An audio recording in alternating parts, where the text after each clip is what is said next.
n'êtes pas ce que vous pensez, mais ce que vous choisissez de faire de vos pensées. Voici la clé qui ouvre les portes de l'esprit de celui ou celle qui est prêt au changement. Car chacun pense, chacun ressent, mais rares sont ceux qui comprennent qu'entre la pensée qui surgit et la vie qui se construit, il y a un choix. Et c'est dans ce choix que réside votre véritable pouvoir. La pensée positive n'est ni de la magie, ni un remède miracle contre la souffrance. Il ne s'agit pas de faire semblant que tout va bien, alors que tout s'écroule à l'intérieur. Pour Spinoza, la pensée positive est bien plus qu'un simple souhait de jours meilleurs. C'est un acte de responsabilité. C'est la décision rationnelle et consciente de ne pas être l'esclave de ses propres pensées. Réfléchissez-y.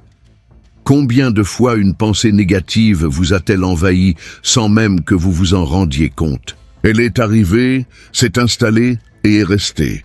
Et vous avez cru tout ce qu'elle disait, comme si c'était la vérité absolue.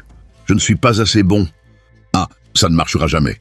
Je savais que j'allais échouer. Quelle que soit la forme qu'elle prenait, la vérité est que vous ne l'avez pas combattue. Vous l'avez acceptée. Et ce faisant, vous avez commencé à vivre non plus selon la réalité, mais selon la distorsion créée dans votre propre esprit. Affirmer que penser positivement signifie ignorer la douleur revient à dire que le courage est l'absence de peur. Une erreur subtile, mais dangereuse, car ceux qui le croient ne se donnent jamais la peine d'essayer. Ils ne font jamais l'expérience de la lucidité face à l'adversité. Ils ne comprennent jamais la véritable valeur de la pensée positive. Et ils finissent par confondre faiblesse et sensibilité. Et force et Denis Spinoza étaient très clairs dans sa philosophie. Les émotions ne doivent pas être niées, mais comprises. Et c'est de cette compréhension que naît la liberté. Ce qu'il propose, ce n'est pas un monde sans souffrance, mais plutôt un être humain capable de ressentir profondément, sans se laisser submerger par ses émotions. Alors, remettons les choses en perspective. Vous souffrez? Tant mieux. Cela prouve que vous êtes vivant, que vous vous souciez encore des autres, qu'il y a en vous quelque chose qui perçoit quand la réalité ne correspond pas à vos valeurs, à vos rêves, à votre essence. La douleur est un signal, une alerte, un appel intérieur au changement. Mais il ne s'agit pas, et il ne s'est jamais agi, d'une condamnation. Mais pour beaucoup, la douleur devient une prison. Elle paralyse, leur vole leurs repères et engendre un discours dangereux. Si j'ai mal, c'est que je suis faible. Si je souffre, c'est que j'ai échoué. Si je ressens quelque chose, c'est que j'ai perdu. Et ainsi, peu à peu, la souffrance se renforce. Non pas parce qu'elle est invincible, mais parce qu'elle a été mal interprétée. C'est là que la pensée positive intervient comme outil d'action, et non comme une échappatoire. Penser positivement face à la douleur ne signifie pas dire que tout va bien. Cela signifie dire « ce n'est pas acceptable, mais je peux agir ». C'est reconnaître que la douleur existe, mais qu'elle n'est pas une fatalité. Elle peut être un commencement. Elle peut être le point de départ d'une transformation profonde, d'une force insoupçonnée. Soyez attentifs. Ceux qui ont transformé leur histoire, surmonté l'impossible, renaissent de leurs cendres après des épreuves dévastatrices. Ne sont pas ceux qui ont nié la douleur. Ce sont ceux qui l'ont affrontée et ont choisi d'en faire une force. Ils n'ont pas dit « rien de tout cela ne me touche », mais plutôt « cela me touche et c'est pourquoi je dois agir ». Spinoza parlait d'affect. Ces forces qui nous animent, influencent nos actions, nous rapprochent du pouvoir ou nous entraînent vers la passivité. La pensée négative, alimentée par la souffrance, nous conduit à la peur, à la stagnation, à la culpabilité et au ressentiment. La pensée positive, même si elle naît de cette même souffrance, nous conduit à la compréhension, à la créativité et à la reconstruction. Il ne s'agit pas de se mentir à soi-même. Il s'agit de changer de perspective. Par exemple, quelque chose a mal tourné. Le premier réflexe de l'esprit, s'il n'est pas entraîné, est de chercher un coupable, d'imaginer des scénarios catastrophiques et de répéter des pensées destructrices. Cela alimente la souffrance. Elle s'amplifie, se propage et vous persuade qu'il n'y a pas d'issue. Et si, à cet instant précis, vous vous arrêtiez et réfléchissiez différemment? Et si vous disiez « oui, ça fait mal, Mais qu'est-ce que je peux en apprendre? Oui, j'ai échoué. Mais comment puis-je utiliser cette expérience pour devenir plus fort, mieux préparé, plus conscient? Oui, j'ai été rejeté. Mais ce rejet m'a-t-il protégé d'un chemin qui n'était pas fait pour moi? Ces pensées n'effacent pas la douleur, mais elles en transforment la fonction. Elles la font descendre de son piédestal de juge suprême pour en faire une conseillère. Comme une invitation, comme un pont vers l'inconnu. Et ce n'est pas facile. Personne n'a dit que ce le serait. Penser positivement exige une force intérieure. Cela exige de la discipline. Cela exige un choix conscient. Celui de ne pas se laisser submerger par la souffrance, mais plutôt de tracer un nouveau chemin au milieu du chaos. Surtout, cela exige une responsabilité émotionnelle, le courage de se regarder en face et de ne pas fuir ce qui s'y trouve. Mais plus vous pratiquez, plus ce changement intérieur s'opère rapidement. Et vous réalisez que vous construisez quelque chose de bien plus précieux qu'un bonheur passager, une résilience lucide, la capacité de tomber et de garder le cap, de ressentir et de décider avec clarté, de souffrir et de continuer à avancer vers l'essentiel. Ne confondez pas cela avec la froideur, bien au contraire. La véritable force naît de la sensibilité, de la capacité à ressentir profondément, mais en faisant des choix judicieux. De laisser la douleur vous traverser sans la laisser vous enfermer à jamais. Spinoza nous montre que nous sommes capables de nous libérer de la tyrannie des affects destructeurs, non pas en les combattant directement, mais en comprenant leur cause et en redirigeant leur force. La douleur peut être une énergie stagnante, ou elle peut être un mouvement. Elle peut être le poids qui nous accable, ou le levier qui nous élève. Tout commence par une pensée. Une simple pensée positive, au milieu du chaos, peut changer le cours de votre vie. Elle peut vous sortir des ténèbres. Elle peut vous redonner le sentiment de maîtriser votre destin. Elle peut vous rappeler que vous n'êtes pas ce qui vous est arrivé, mais ce que vous faites de ce qui vous est arrivé. Alors, la prochaine fois que la douleur se manifeste, ne la rejetez pas, mais ne cédez pas non plus.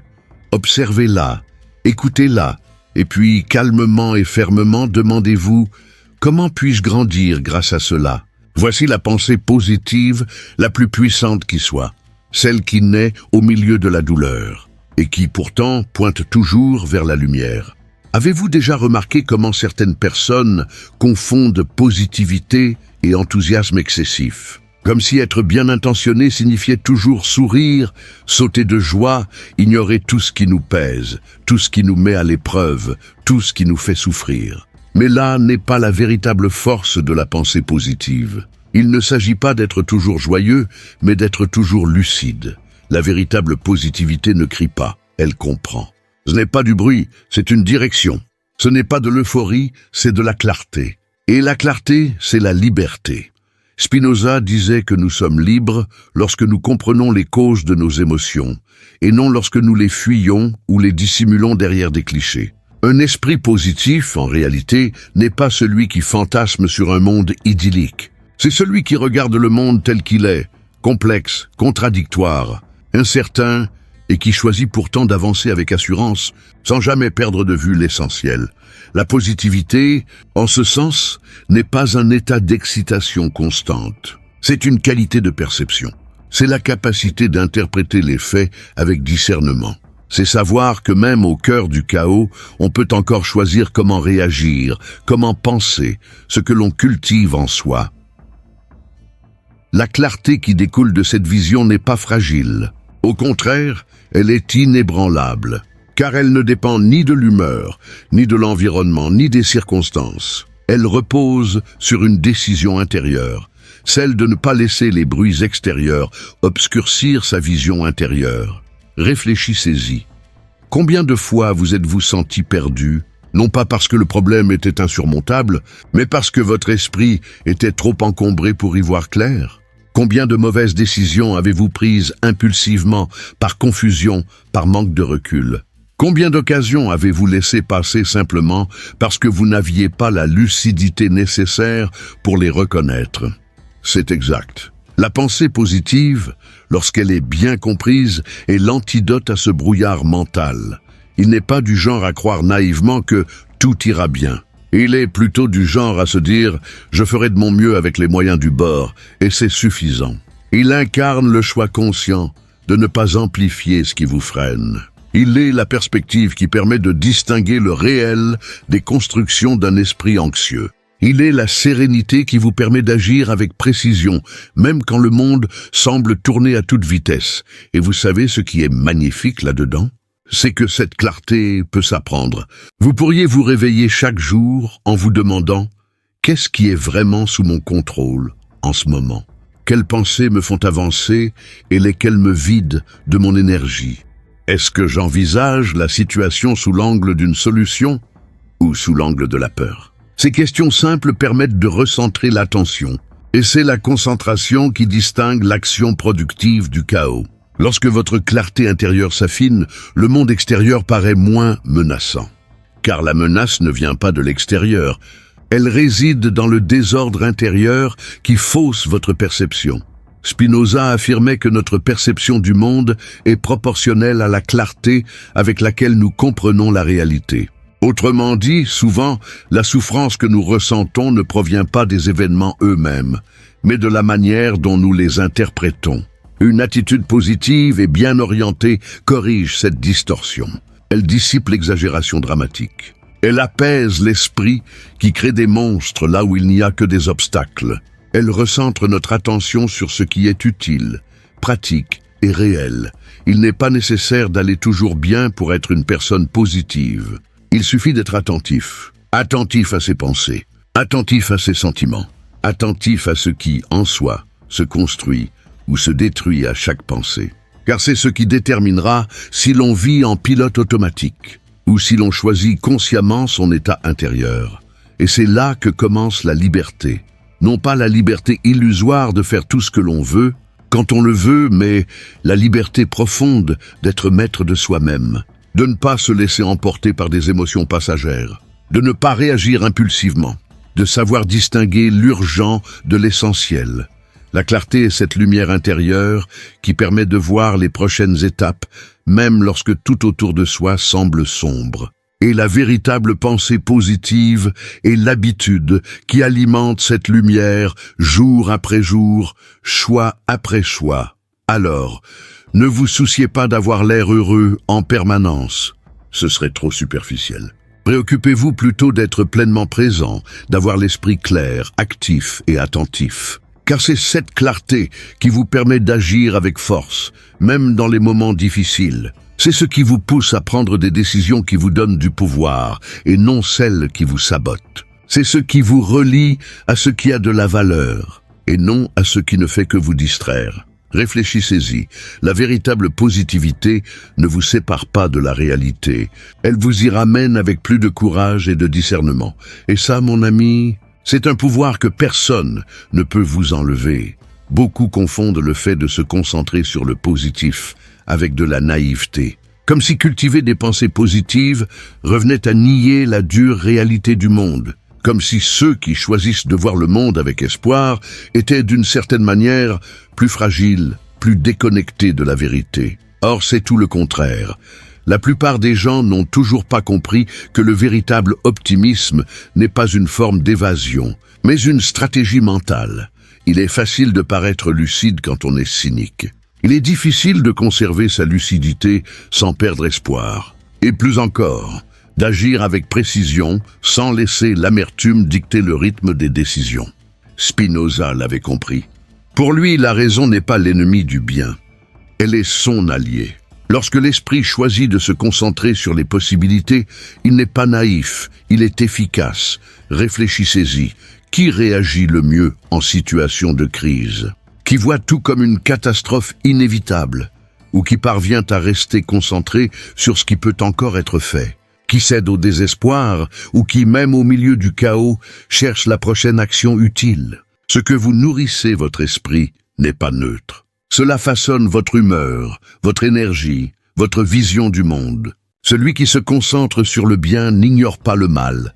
Il choisit simplement de ne pas se laisser guider par lui, et ceci n'est pas de la poésie. C'est une performance, un professionnel qui répète sans cesse « rien ne marche ». Le tout est difficile. « Le marché est mauvais ». décrit peut-être la réalité avec un certain réalisme, mais se paralyse en fait. À l'inverse, quelqu'un qui affirme « c'est difficile, mais c'est possible », mais c'est incertain, mais je peux en tirer des leçons, ne se berce pas d'illusions, il se prépare, car se concentrer sur le positif n'est pas aveugler, c'est rediriger son énergie. Spinoza pensait que les êtres humains tendent naturellement à rechercher ce qui accroît leur capacité d'agir. Ce qu'il appelait « bien » n'était pas du moralisme, mais de la fonctionnalité. Le bien est ce qui nous rend plus compétents, plus lucides, plus libres. Et la pensée positive, bien comprise, est précisément cela, une grille de lecture qui amplifie notre capacité à agir intelligemment face à la réalité. Lorsque vous choisissez de ne pas alimenter les pensées qui vous paralysent, comme la peur, le manque, le ressentiment, la culpabilité, vous ne faites pas comme si elles n'existaient pas. Vous leur permettez de cesser de contrôler votre vie. C'est un choix, c'est un pouvoir, mais voyez-vous, c'est un choix qui demande des efforts. Car la négativité se déguise en vérité. Elle paraît plus mature, plus réaliste. Mais en réalité, elle vous épuise, vous fait hésiter, vous vide de votre énergie. À l'inverse, un esprit habitué à chercher des solutions, des opportunités et à apprendre est plus actif, plus clair et plus rapide. Et ceux qui agissent mieux vivent mieux. Ceux qui agissent avec plus de précision réussissent davantage. Non pas par chance, mais parce qu'ils ont développé une structure mentale qui favorise l'action productive. Et si l'on y réfléchit, les plus grands acteurs du changement au monde, les visionnaires, les innovateurs, les leaders qui ont bousculé les codes, ont presque toujours été perçus comme trop optimistes pour leur époque. Mais ce qui semblait être de la naïveté était en réalité de la lucidité. La lucidité que rien de grand ne naît du pessimisme. La lucidité que les situations évoluent, mais que ce que l'on cultive en soi détermine la façon dont on les traverse. Il n'y a pas d'action intelligente sans une vision qui pointe vers le bien. Si vous ne voyez que la ruine, vous agissez par peur. Si vous voyez une opportunité, vous agissez avec détermination. Et cette différence change absolument tout. Se concentrer sur le positif ne signifie pas se contenter de peu. Il ne s'agit pas d'accepter passivement les difficultés, ni de faire comme si les problèmes n'existaient pas. Il s'agit simplement de ne pas laisser les problèmes accaparer toute votre attention. Car là où se trouve votre concentration, là se trouve votre énergie. Et là où se trouve votre énergie, là se trouve votre destin. Vous pouvez vivre comme une antenne, captant toutes les ondes négatives du monde. Ou comme une tour, émettant un signal plus haut, plus clair et plus puissant. Cela ne dépend pas des circonstances, mais de votre état d'esprit. Et pour configurer votre esprit, vous devez commencer par de petites décisions, mais cohérentes. N'alimentez pas les plaintes, évitez de ressasser des pensées défaitistes. Ne vous empoisonnez pas avec des comparaisons inutiles. N'adoptez pas le langage de la défaite déguisé en réalisme, car plus vous vous concentrez sur ce qui vous renforce, plus cela devient naturel, et plus cela devient naturel, plus ce qui paraissait auparavant confus devient clair, et alors, vous cessez de vous laisser freiner par les petits obstacles. Vous cessez de saboter les opportunités qui se présentent. Vous cessez d'être votre propre ennemi. Se concentrer sur les choses positives n'est pas une question de chance. Il s'agit d'arrêter de gaspiller ce qui est déjà disponible. Alors, si vous voulez évoluer, agir avec force, savourez pleinement ce que la vie a de plus profond à offrir. Cultivez cette capacité à vous concentrer, non pas pour fuir la réalité, mais pour l'enrichir, car seuls ceux qui croient en ce qui peut être sont capables de transformer ce qui est déjà. Il y a une voix en vous. Elle parle chaque jour, même sans que vous vous en rendiez compte. Elle commande vos décisions, juge vos erreurs, célèbre vos victoires ou les minimise. Parfois, elle vous pousse en avant, d'autres fois, elle vous sabote. Mais elle est toujours là, et le plus étonnant, c'est que souvent vous oubliez même que cette voix est la vôtre. La façon dont vous vous parlez à vous-même n'est pas neutre. Elle façonne votre perception, affecte votre comportement et influence vos choix. La manière dont vous vous décrivez votre vie pourrait être ce qui vous bloque ou ce qui vous permettra enfin de vous libérer.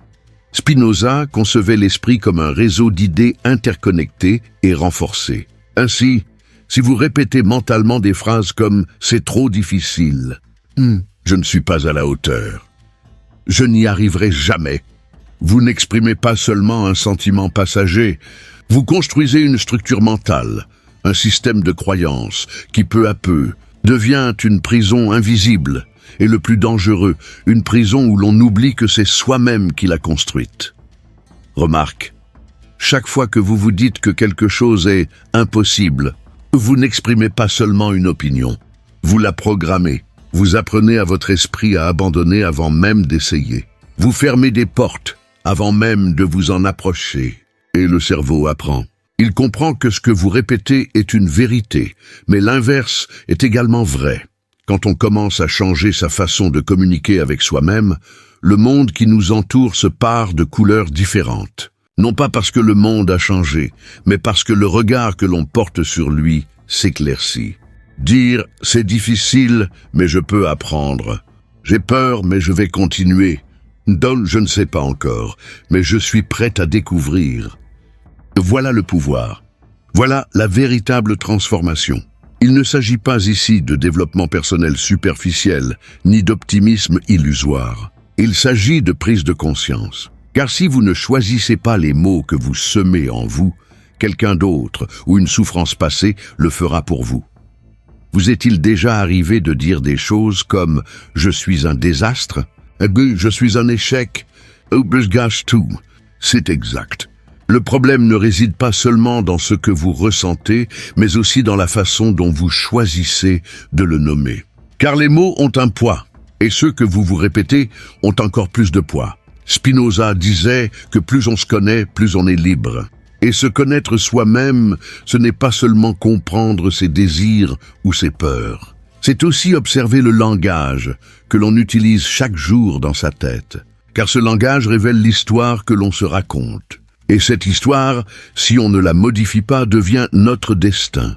Que diriez-vous à un enfant qui essaie d'apprendre quelque chose de nouveau et qui fait des erreurs? Lui diriez-vous « tu es bête, tu rates toujours tout, laisse tomber ». Non, du moins pas si vous avez un minimum d'empathie.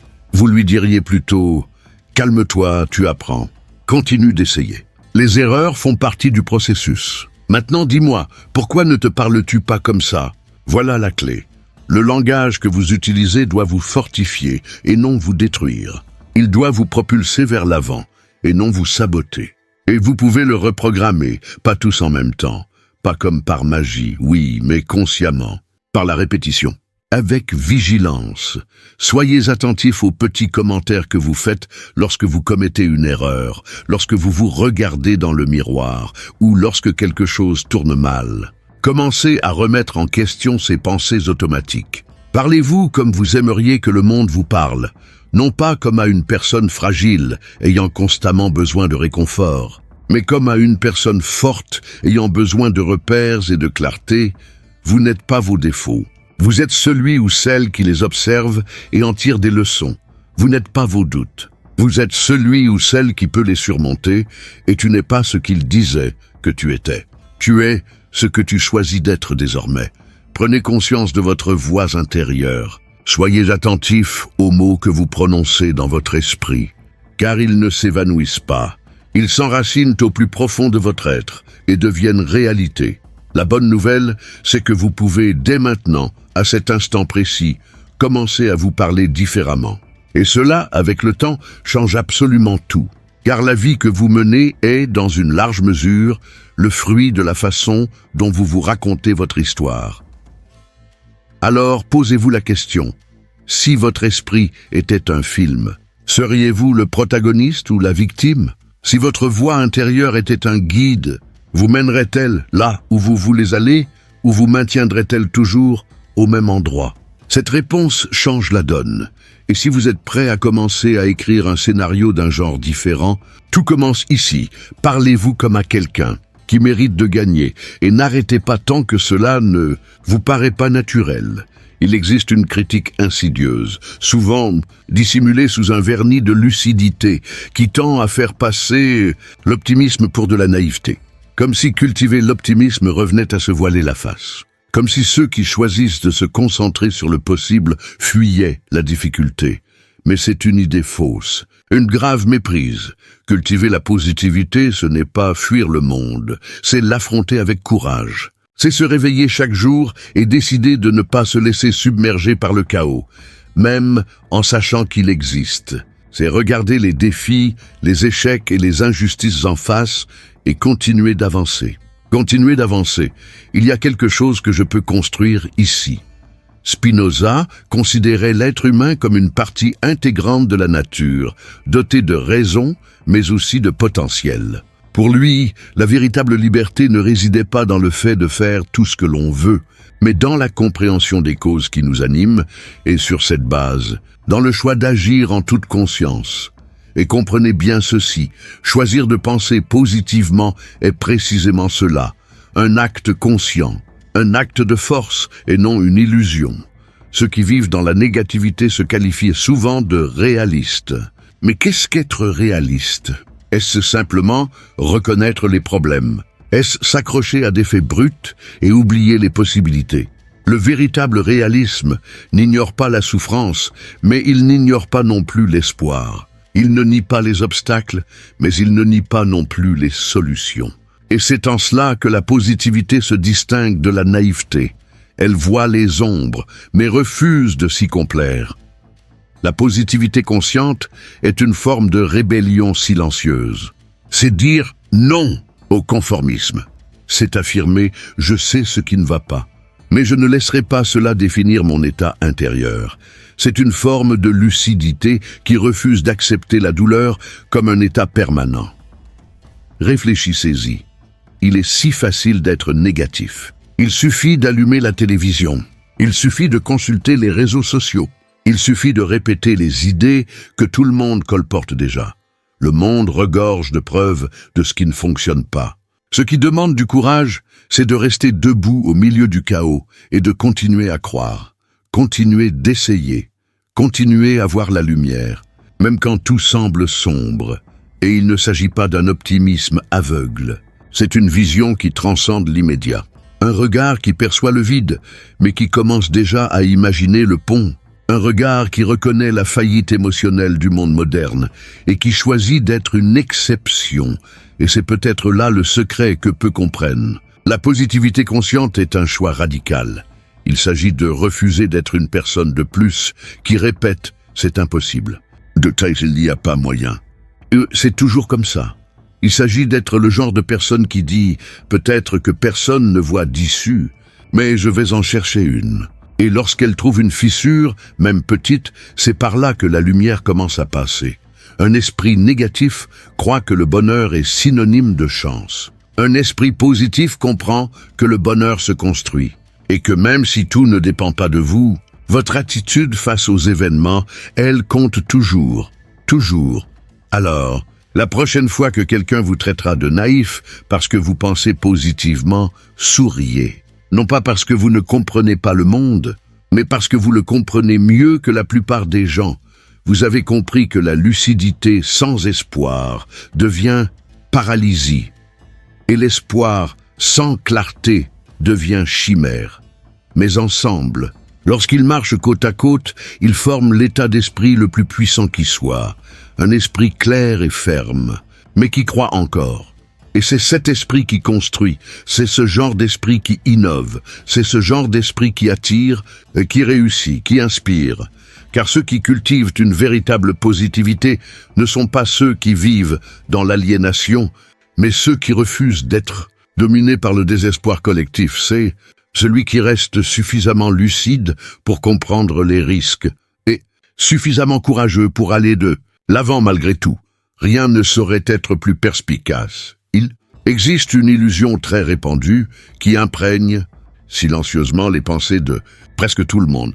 L'idée qu'un jour, à un moment donné dans le futur, avec les bonnes conditions, la bonne reconnaissance, l'opportunité idéale, tout s'alignera et vous pourrez enfin devenir celui ou celle que vous sentez être né échou pour être. Mais c'est précisément là le piège. Cette idée que votre potentiel est encore à venir, qu'il vous manque encore quelque chose pour devenir entier. Qu'une meilleure version de vous-même vous attend dans un temps qui n'est pas encore arrivé, c'est précisément ce qui vous paralyse. Et Spinoza le savait. Pour lui, l'être humain n'est pas une promesse future, il est un potentiel présent. Il n'y a pas de vous idéal dans le futur. Il y a un vous réel, maintenant à cet instant précis, qui contient en vous toute l'énergie nécessaire pour commencer. Vous n'avez pas besoin d'autorisation. Vous n'avez pas besoin d'une approbation extérieure pour être validé. Ce dont vous avez besoin et dont vous avez toujours eu besoin, c'est de conscience, conscience de ce qui est déjà à l'intérieur. Un esprit qui vit projeté dans le futur est toujours en retard sur son temps. Elle aspire toujours à plus de sécurité, plus de temps, plus de confiance, plus de clarté. Mais que se passera-t-il si rien de tout cela n'arrive? Et si les secours n'arrivent pas? Et si les conditions météorologiques idéales n'arrivent jamais? Et si le monde ne vous accordait jamais la validation que vous attendez? Vas-tu continuer à remettre à plus tard l'utilisation de tes propres forces? La pensée positive ne sert pas seulement à vous réconforter lors des journées difficiles. Elle permet de briser l'illusion de l'attente. Il dit « tu l'es déjà ». Non pas au sens où vous avez déjà tout accompli, mais au sens où tout ce dont vous avez besoin pour commencer est disponible en vous dès maintenant. Tu n'es pas vide, tu dors, et cet engourdissement est entretenu par des pensées automatiques, de vieilles croyances, des voix intérieures qui répètent depuis des années que ce n'est pas encore le bon moment. Mais si vous regardez attentivement, vous vous rendrez compte que le problème n'a jamais été le timing. Ce qui manquait, c'était la décision de commencer, réveiller. Ce qui est déjà prêt, peut-être, vous ont-ils dit que vous n'étiez pas assez bon? Peut-être avez-vous été comparé à d'autres, des personnes. Peut-être avez-vous vous-même commencé à vous comparer. Et avec le temps, cette comparaison est devenue une prison. Mais ce que Spinoza nous montre, c'est que personne ne peut limiter ce qui se trouve dans le domaine de son potentiel, sauf vous. Les limitations extérieures existent, certes, mais ce sont les limitations intérieures qui nous retiennent véritablement. On peut naître dans un monde injuste. On peut traverser des épreuves difficiles.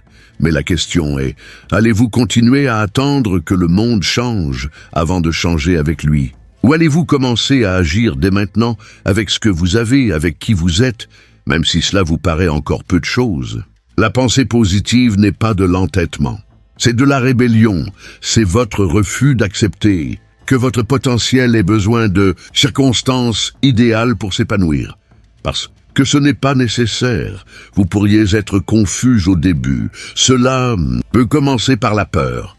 Vous pouvez commencer petit, mais il faut que ça commence. Et lorsque vous commencez à agir en fonction de vos convictions, même sans garantie, vous envoyez un message puissant à votre esprit. Je me fais confiance, même avant d'avoir toutes les preuves. Et c'est là que le potentiel s'éveille. C'est dans ce moment de foi concrète, de mouvement sans garantie, que vous cessez d'être spectateur de votre vie et devenez acteur. Spinoza affirmait que les êtres humains sont animés par un élan naturel de persévérance, une sorte d'instinct de réussite. Et plus vos actions sont en accord avec cette essence, avec ce qui vous est naturel, plus vous devenez libre et puissant. N'attendez donc pas de l'avenir ce que vous n'avez pas encore commencé à construire. N'attendez pas que votre moi idéal vienne vous sauver. Car ce qui vous transforme, ce n'est pas le temps, c'est la décision. Votre potentiel n'est pas dans le futur. Il est ici et maintenant. C'est comme une graine qui a été plantée en vous il y a longtemps, peut-être depuis l'enfance, et qui n'attend qu'une seule chose. La lumière de la conscience, la lumière de l'action, la lumière du courage pour se prendre au sérieux. La vie ne va pas s'arrêter pour vous convaincre. L'univers ne va pas vous supplier de vous réveiller. Mais si vous décidez, si vous comprenez que vous portez déjà en vous tout ce dont vous avez besoin pour commencer, alors oui, tout autour de vous se met en mouvement. Et non pas parce que le monde a changé, mais parce que vous êtes devenu quelqu'un qui a enfin décidé d'utiliser ce que vous avez déjà, au lieu d'attendre ce qui manque encore. Si ce message a suscité une réaction chez vous, ne l'ignorez pas. Appréciez cette vidéo comme un geste d'affirmation, comme si vous vous disiez Je choisis la conscience. Je choisis le mouvement. Abonnez-vous à la chaîne et activez les notifications pour poursuivre ce voyage. Car ici, chaque vidéo est une nouvelle clé, une nouvelle ouverture vers une dimension plus profonde de vous-même. Et laissez un commentaire ci-dessous. Quelle clé vous a le plus marqué aujourd'hui? Qu'allez-vous vraiment appliquer dans les prochains jours? Partagez votre expérience. Parfois, vos écrits pourraient être exactement ce dont quelqu'un a besoin pour se relever. Et surtout, ne vous arrêtez pas là. Explorez les autres vidéos de la chaîne. Chacune d'elles a été réalisée comme un élément complémentaire de cette même transformation. Il ne s'agit pas de contenus isolés. Ils font partie d'un même parcours. Votre potentiel n'est pas suspendu, il est en mouvement. Et maintenant, vous aussi. Mais il y a un détail qui change tout. Aucune réflexion n'est obligatoire. Spinoza affirmait qu'un être humain libre est celui qui comprend la nature de ses affections et qui, par cette compréhension, ne se laisse pas dominer par elles. C'est là que la pensée positive intervient. Elle ne vise pas à nier la tristesse, la peur ou la colère. Elle se présente comme une redirection, un geste intérieur qui dit « Je n'ai pas besoin de suivre cette voie obscure. Je peux penser autrement. Je peux ressentir autrement et par conséquent, je peux agir autrement. » La plupart des gens vivent comme s'ils étaient le fruit de leurs propres pensées, comme si l'esprit était un narrateur impartial, et non le théâtre d'idées contradictoires, d'influences extérieures, de souvenirs déformés et de répétitions inconscientes. Mais Spinoza nous met en garde. La pensée n'est pas neutre, c'est une force. Et toute force peut être canalisée. Dès l'instant où vous comprenez cela, une nouvelle forme de responsabilité émerge, celle de choisir les pensées que vous souhaitez nourrir.